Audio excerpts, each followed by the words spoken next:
BCom third year में कई बच्चे इनकम टैक्स के एक महत्वपूर्ण क्वेश्चन की डिमांड कर रहे हैं, कई लोग जीएसटी की डिमांड कर रहे हैं। तो एक इनकम टैक्स का एक बड़ा महत्वपूर्ण क्वेश्चन डाल रहा हूँ। इसको पढ़ने के बाद आपके अंदर एक नया कॉन्फिडेंस आएगा एग्जाम को लेकर के। एग्जाम के किले को अगर तोड़ना है तो इस क्वेश्चन को जरूर आप सॉल्व करें। क्वेश्चन क्या है जरा ध्यान से देखें। विकास के पास सैलरी स्ट्रक्चर दिया है, बेसिक सैलरी आपका 8,000 पर मंथ है, क्वेश्चन में एकदम क्लियर दिख रहा है। और डीएनएस अलाउंस लिखा है part of retirement profit. Part of retirement profit मतलब डीए यहाँ पर सर्विस सेवा शर्तों में शामिल होता है, तो डीए दोनों जगहों पर रहेगा। डीए कोई भी वर्किंग करना होगा जैसे rent free house, recognise provident fund का कंट्रीब्यूशन, इन सब जगहों पर दिखेगा। और साथ ही साथ डीए फुली टैक्सेबल होगा, रिटर्न के अंदर भी आएगा। इंटरटेनमेंट अलाउंस फुली टैक्सेबल होगा यहाँ पर। चिल्ड्रन एजुकेशन अलाउंस लिखा है फॉर 3 चाइल्ड, 3 बच्चे के लिए। जबकि अगर 3 बच्चों के लिए आपने लिया है 1,000 रुपये, यानी एक बच्चे पर लगभग 343.33 है, तो आपको टैक्स फ्री लिमिट क्या होगी? टैक्स फ्री लिमिट मैंने आपको बताया होगा, सिखाया होगा कि आप पा रहे हैं 1,000 रुपये एक महीने का, 12 महीने का 12,000 रुपये होंगे। लेकिन एक बच्चे पर 200 रुपये से 100 रुपये से ज़्यादा आपको नहीं मिलेगा। जो इसकी टैक्स फ्री लिमिट है एक बच्चे पर 100 रुपये है, तो दो बच्चे पर 200 रुपये हो जाएगी। और साल भर का कितना हो जाएगा? लगभग 12 महीने का 2400 रुपये, यानी 12,000 माइनस 24 तो ये 9,600 रुपये आपका टैक्सेबल होगा चिल्ड्रन एजुकेशन अलाउंस के नाम पर। आरपीएफ में कंट्रीब्यूशन जो इनके एम्प्लॉयर का है, भाई इनका वाला जो ओन कंट्रीब्यूशन है ये तो 80C के डिडक्शन में चला जाएगा। जो एम्प्लॉय का खुद का कंट्रीब्यूशन है आरपीएफ में वो 80C के डिडक्शन में चला जाएगा। लेकिन एम्प्लॉयर का जो कंट्रीब्यूशन 10,000 रुपये है, इसमें हम लोग देखेंगे कि बेसिक सैलरी प्लस दिए यानी 9,000 रुपये पर मंथ, 12 महीने का 1,08,000 रुपये हो रहा है। इसका 12% तक माफ है, 12,960 रुपये आ जाएगा। भाई आपने पढ़ा होगा कि आरपीएफ में कंट्रीब्यूशन के लिए एम्प्लॉयर का जो एक्चुअल कंट्रीब्यूशन है वो 10,000 रुपये है। ये देख रहे हैं साल भर का 10,000। जबकि अगर एम्प्लॉयर का 10,000 रुपये है, एक्चुअल कंट्रीब्यूशन तो 10,000 है, लेकिन टैक्स फ्री कंट्रीब्यूशन 12,960 रुपये आ रहा है। ये आपका टैक्स फ्री कंट्रीब्यूशन हो जाएगा।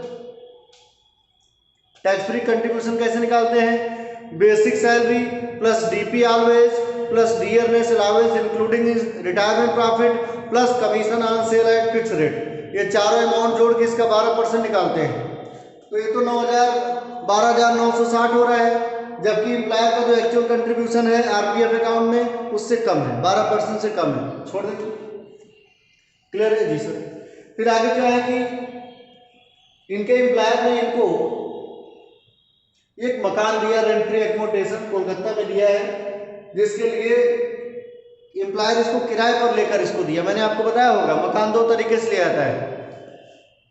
मकान की सुविधाओं का उपयोग जो किया जाता है एम्प्लॉयर अपने एम्प्लॉय को देता है, या तो खुद का मकान दे या तो किराए पर लेकर दे। यहाँ पर किराए पर लेकर दे रहा है, यानी लीज वाला मकान है।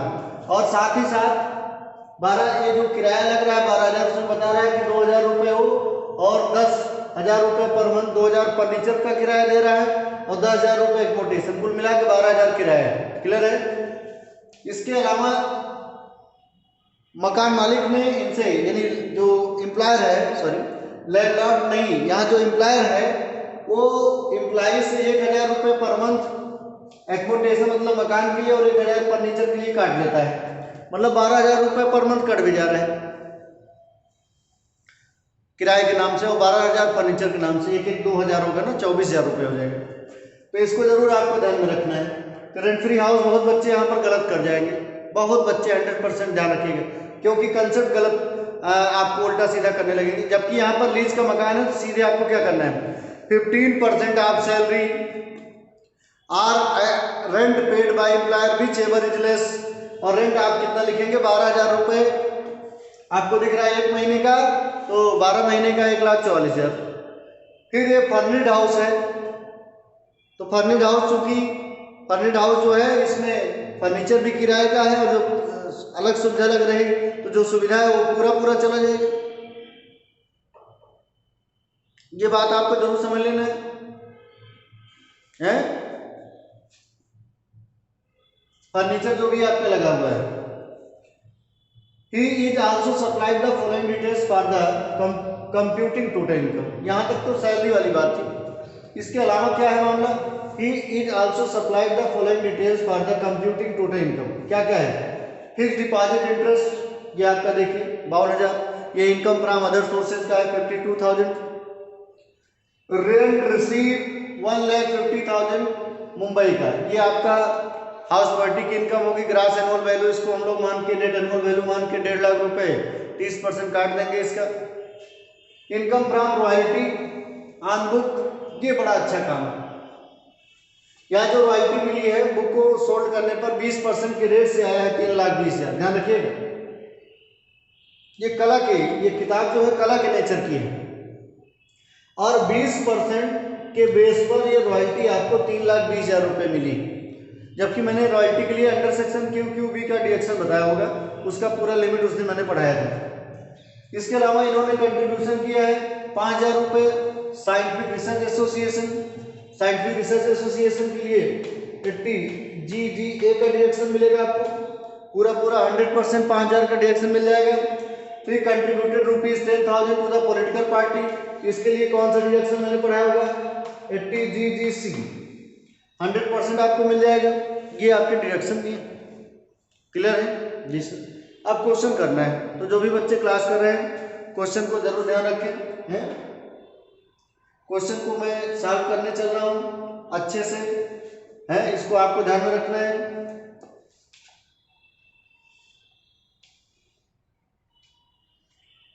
क्वेश्चन को अगर चलिए दूसरे पेज पे सॉल्व कर देते हैं, बेहतर होगा। क्वेश्चन आपने देख लिया होगा। जब भी इसका रिटर्न हम लोग फाइल करेंगे, total income for the assessment year 22-23 22-23। अब एक चीज बहुत अच्छे से देख लें, सबसे पहले सैलरी इनकम को कैलकुलेट कर लेते हैं, क्योंकि ज्यादातर बच्चे जो है सैलरी इनकम ही कैलकुलेट नहीं कर पाएंगे, नुकसान कर देंगे। तो बेटे यहाँ पर सैलरी इनकम, बेसिक सैलरी जो है आपकी, बेसिक सैलरी जो क्वेश्चन में दे रखा है वो 8,000 पर मंथ है, तो 12 महीने का 96,000 हो जाएगा। अभी आपने क्वेश्चन देखा था, क्वेश्चन को एक बार फिर से देखना तो देख लीजिए। बेसिक सैलरी 8,000 रुपये per month, DNS allowance part of retirement profit 1,000 रुपये, फटाफट एंट्री कर रहे हैं। DNS allowance part of retirement profit 1,000 रुपये पर मंथ है, 12,000 रुपये भी। इंटरटेनमेंट अलावेंस, इंटरटेनमेंट अलावेंस के नाम पर कितना उठाया जा रहा है?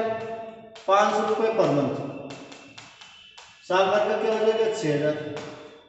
अभी मैंने आपको समझाया था children education allowance, children education allowance अभी समझाया था मैंने। ये 9,600 रुपये टैक्सेबल हुआ था। कैसे हुआ था मैंने आपको बताया था कि 1,000 रुपये मिल रहा है तीनों बच्चों के लिए, तो 12,000 रुपये साल भर का मिलेगा। जबकि एक बच्चे पर 100 रुपये माफ है, 2 बच्चे पर 200 मैक्सिमम, 3 बच्चों की लिमिट नहीं है, 2 बच्चों की है चिल्ड्रन एजुकेशन अलाउंस, 200 रुपये पर मंथ माफ है। 12 महीने का क्या हो जाएगा? ये 2400 माइनस हो जाएगा 12,000 से, 9,600 बचेगा। तो जो भी बच्चे क्लास करें फटाफट नोट कर लें, ये बहुत ही जरूरी चीज है। अब हम लोग इसके बाद जब सुविधाओं की बात करेंगे तो रेंट फ्री हाउस की बात कर लें। रेंट फ्री हाउस, तो रेंट फ्री हाउस हम लोग कैसे करेंगे? वर्किंग करना पड़ेगा, क्योंकि ये किराए का मकान है। रेंट फ्री हाउस ये लीज वाला मकान है कि यहाँ पर किराए पर लिया गया है। इसका वैल्यूएशन हम लोग करेंगे 15% of salary or actual rent paid by, actual rent paid by, actual rent paid by employer whichever is less।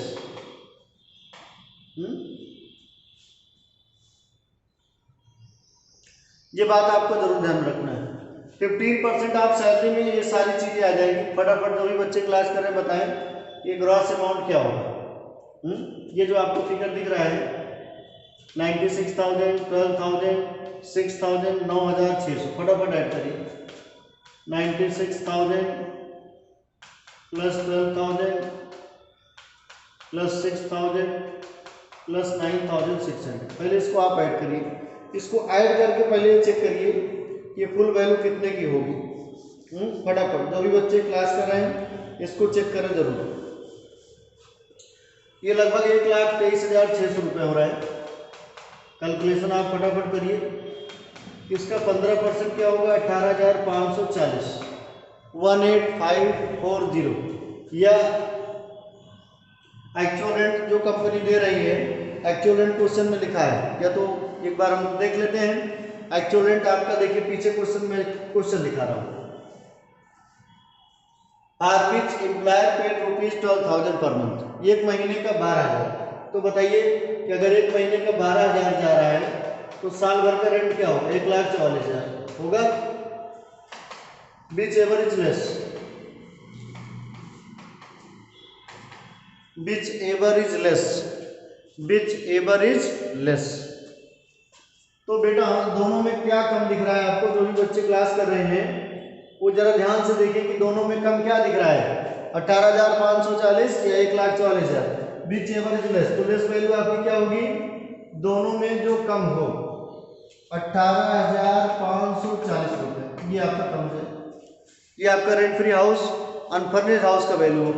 लेकिन हाँ आप जरा देखें कि इसमें क्वेश्चन में बहुत लोग गलती ये करेंगे कि सर ये तो फर्निश्ड हाउस है। हाँ फर्निश्ड हाउस है तो क्या करेंगे, यहाँ फर्नीचर तो इम्प्लायर ने दिया, जरा ध्यान से देखना क्वेश्चन में।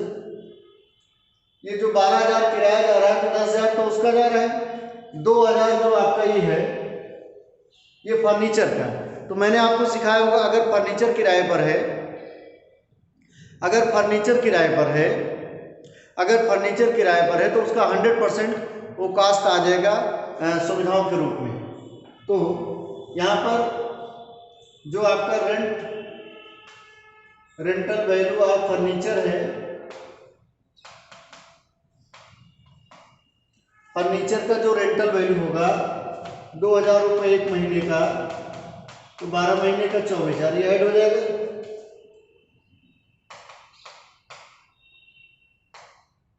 43,540 ये आपका मकान हो गया रेंट फ्री हाउस की वैल्यू। लेकिन इस क्वेश्चन में कंसेशनल हाउस की बात हुई है। बहुत लोग यहाँ भी गलती करेंगे कि जैसे इसके आने के बाद आप देखिए जबकि लिखा है कि एम्प्लॉय से कितना रुपए काट लिया जाता है, बताओ। जबकि एम्प्लॉय से काटा जाता है कितना रुपए, जरा देखो 1,000 रुपये किराए के नाम पर, 1,000 फर्नीचर के नाम पर, ये दोनों काट लिए जाते हैं, यानी 2,000 रुपये मंथली काट लिया जा रहा है। ये मकान कौन सा मकान है, ये मकान कंसेशनल हाउस होगा। ये बात आपको जरूर ध्यान में रखना है, ये मकान आपका कंसेशनल हाउस होगा। और कंसेशनल हाउस का मतलब मैं अब यहाँ पर आपको ध्यान रखना हो, पहले तो हमको ध्यान में रखना है कि ये वैल्यू आ गई, लगभग कितनी वैल्यू आ गई थी,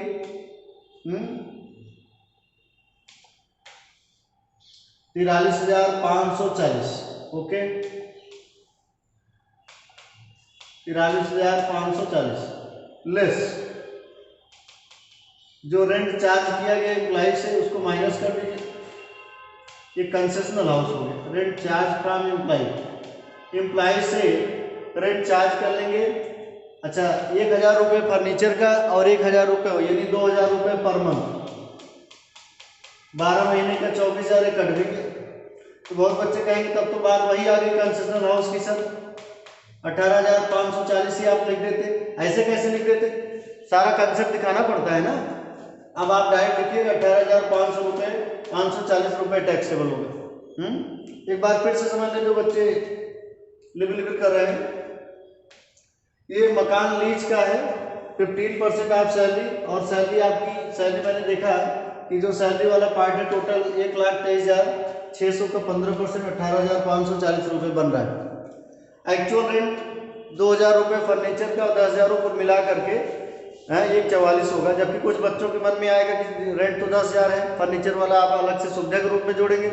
नहीं, पहले आप टोटल जोड़ लीजिए कि पूरा मिला करके 12,000 रेंट जा रहा है, एम्प्लॉय दे रहा है, वो बात की बात है। 2,000 रुपये फर्नीचर का तो सुविधा के रूप में हो जाएगा, 1,44,000 इन दोनों में जो छोटा ही है।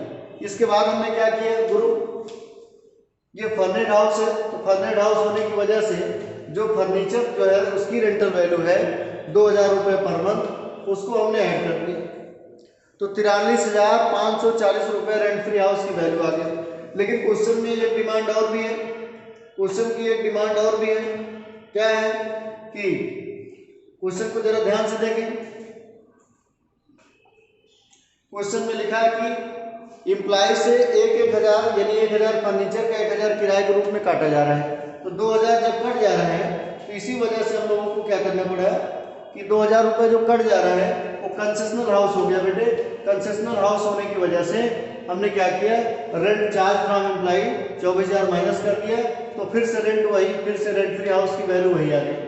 तो जो भी बच्चा क्लास कर रहा है यहाँ तक फटाफट नोट करके हमको जरा बताएं कि ग्रॉस सैलरी क्या होगा। ग्रॉस सैलरी का मतलब देख लीजिए, basic salary 96,000, DA 12, entertainment 6,000, children education allowance 9,600, rent free house की वैल्यू 18,540। अब यहाँ तक अगर आप ऐड कर सक रहे हैं तो फटाफट ऐड करके हमको जवाब दीजिए कि कितनी वैल्यू होनी चाहिए। टोटल 1,42,140 रुपये, ये आपकी वैल्यू होगी ग्रॉस सैलरी की। अब ग्रॉस सैलरी के बाद हम लोग स्टैंडर्ड डिडक्शन काट देंगे इसका, less standard deduction under section 16 1A बोला जाता है, 16A लिखा जा सकता है। 50,000 का डिडक्शन कर दिया, बताइए कितना टैक्सेबल होगा। टैक्सेबल सैलरी आपकी क्या होगी, ये तो ग्रॉस सैलरी थी, टैक्सेबल सैलरी हो जाएगी 92,140, 92,140 रुपये। इस क्वेश्चन में बहुत लोग सैलरी ही नहीं निकाल पाएंगे, क्योंकि रेंट फ्री हाउस गलत करेंगे, तो रेंट फ्री हाउस गलत होगा तो सब गलत हो जाएगा। क्लियर है। अब जब रेंट, ये पहला हमने सैलरी वाला पार्ट कर दिया इस क्वेश्चन। अब इस क्वेश्चन में हम लोग सैलरी पार्ट करने के बाद दूसरा पार्ट करेंगे income from house property. Income from house property में ये जो रेंट मिल रहा है इसी को ग्रॉस एनुअल वैल्यू या नेट एनुअल वैल्यू मान लेंगे। कितना मिल रहा है, 1,50,000। इसमें सिंपली हम लोग क्या करेंगे, less standard deduction under section 24 30% of net annual value. Net annual value का 30%, 1.5 लाख का 30% कितना होता है, 45,000। तो इनकम फ्रॉम हाउस प्रॉपर्टी हमारा क्या होगा बेटे, 1,05,000। ये लॉक कर दीजिए, ये taxable income from house property हो जाएगी।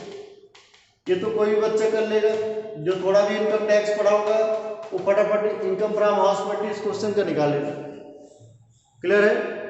तो पहला ऐड हो गया आपका सैलरी, जिसमें आंसर आया 92,140, और हाउस प्रॉपर्टी का आंसर लगभग आपका 1,05,000 रुपये आ गया। अदर सोर्सेज की बात करें, इसमें जब हम लोग इनकम और कुछ है नहीं, तीसरे हेड की बात जब भी आएगी बेटे अदर सोर्सेज की, इनकम फ्रॉम अदर सोर्सेज, इसमें जो रॉयल्टी रिसीव हुई है कॉपीराइट ऑन बुक्स पर है, किताबों पर कॉपीराइट रॉयल्टी मिली है 3,20,000, इस पर अभी डिडक्शन भी देना पड़ेगा। Interest received on fixed deposit, जो एफडी पर फिक्स्ड डिपॉजिट अकाउंट पर इंटरेस्ट मिला है, ये क्वेश्चन में आपको मैंने बताया था, दिखाया भी था, ये 52,000 है लगभग। क्वेश्चन अभी आप देख लीजिए। और लास्ट में एक टैक्सेबल इनकम है interest received on government security. Government security पर इंटरेस्ट मिला हुआ है 14,000। तो बताइए कि इनकम फ्रॉम अदर सोर्सेज कितना हो रहा है। जो भी बच्चा क्लास कर रहा है इनकम फ्रॉम अदर सोर्सेज बताएं। 3,86,000, 3,86,000 रुपये। क्लियर है। तो मैंने आपको, ये क्वेश्चन बड़ा टफ क्वेश्चन नहीं, बड़ा आसान क्वेश्चन है, लेकिन यहाँ पर सैलरी वाले पार्ट को लोग कमजोरी से करेंगे तो नुकसान हो जाएगा। हाउस प्रॉपर्टी का पार्ट 1,05,000 आ गया, और सैलरी का पार्ट पहले आ ही चुका था 92,140, अदर सोर्सेज का पार्ट है 3,86,000। अब हम लोग टोटल इनकम का रिटर्न फाइल कर सकते हैं, ये तो अलग अलग की बात है। टोटल इनकम का जो रिटर्न पड़ेगा, अब हम लोग डायरेक्ट निकाल सकते हैं कि टैक्सेबल सैलरी कितनी आई। ये तो वर्किंग किया था हमने इसके पहले, 92,140 taxable house property, taxable income from house property 1,05,000, 1,05,000। Taxable income from other sources, taxable income from other sources 3,86,000। ये बताओ जीटीआई, ये ग्रॉस टोटल इनकम हो जाएगी। जो भी बच्चा क्लास कर रहा है फटाफट बताए कि जीटीआई का फिगर क्या होना चाहिए, ग्रॉस टोटल इनकम क्या होगा। तीनों आप फटाफट ऐड कर लीजिए, तीनों आपको दिख रहा होगा। 5,83,140 रुपये मात्र। कैलकुलेशन आप चेक कर लीजिएगा, यही फिगर होगा 583,140।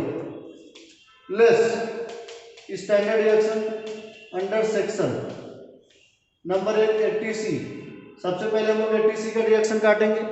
एटीसी में आपने देखा कि एम्प्लॉयर का ओन कंट्रीब्यूशन था, एम्प्लॉय का ओन कंट्रीब्यूशन था, और पीपीएफ अकाउंट में भी कुछ पैसा था।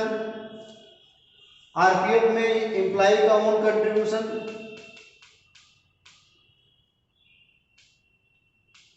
आरपीएफ में 10,000 और पीपीएफ में भी था। पीपीएफ में कितना था, एम्प्लॉय का ओन कंट्रीब्यूशन 25,000।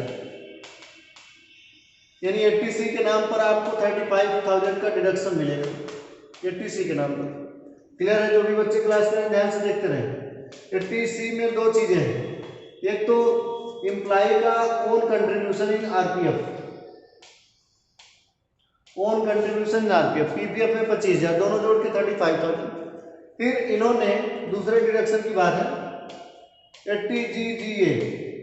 जब हम लोग साइंटिफिक रिसर्च एसोसिएशन को कोई पैसा देते हैं, scientific research association SRA, scientific research association, इनको पैसा दिया गया दान के रूप में 10,000 रुपये, 10,000 नहीं 5,000 दिया है, 5,000। इसका 100% डिडक्शन मिलेगा, इसका 100% यानी 5,000। फिर तीसरा डिडक्शन है 80GGC, 80GGC वाला भी देखें। 80GGC में क्या है, पॉलिटिकल पार्टी को दिया गया चंदा, subscription to political parties. Political party को जब हम लोग चंदा देते हैं, पॉलिटिकल पार्टी को दिया गया जो चंदा, मैंने आपको पढ़ाया होगा उसमें, इसमें 10,000 रुपये दिए हैं तो 10,000 का 100%, 10,000 का 100% 10,000।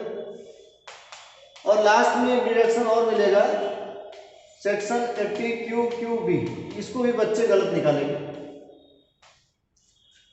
80QQB ये डिडक्शन कितना मिलेगा, थोड़ा सा इसकी वर्किंग मैं कर रहा हूं इधर।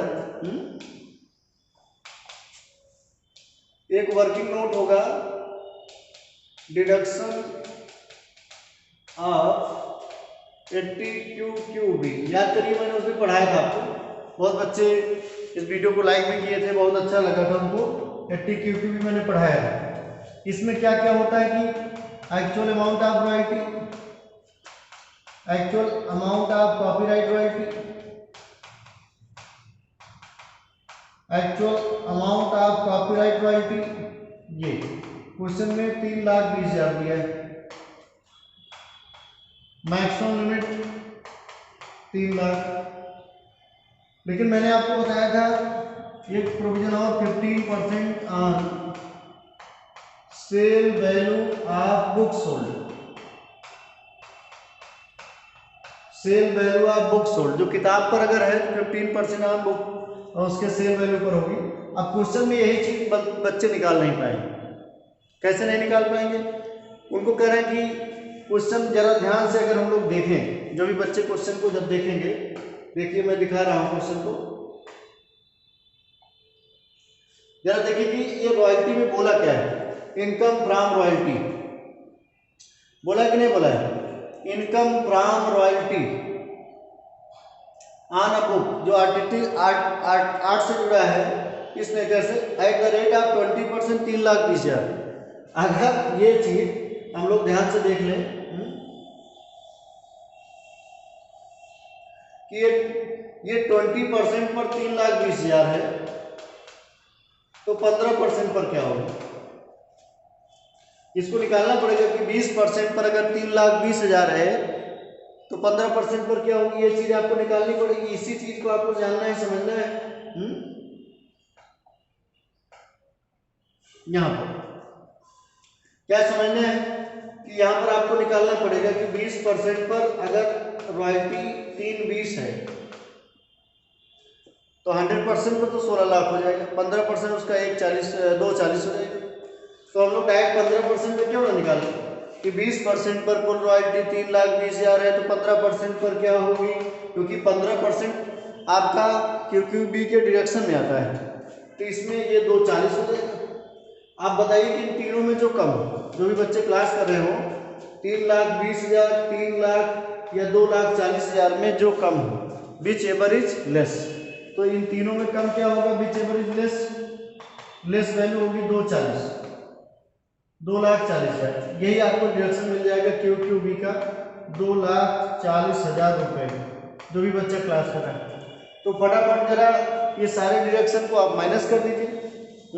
जो भी लोग क्लास कर रहे हैं, आपको लग रहा होगा सारा डिडक्शन आपके पास कितना हो रहा है, 35, 5, 40, 10, 50, 2,90,000 का डिडक्शन कट जा रहा है। फटाफट माइनस करिए, जो बच्चे क्लास कर रहे हैं फटाफट पूरा माइनस कर दें।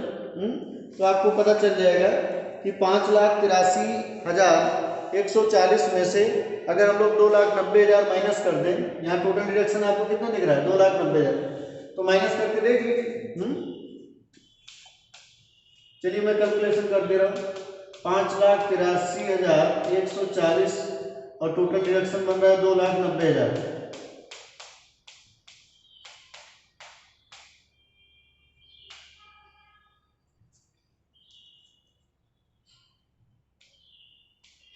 $2,93,140। जो भी बच्चे क्लास कर रहे हैं देख लेंगे,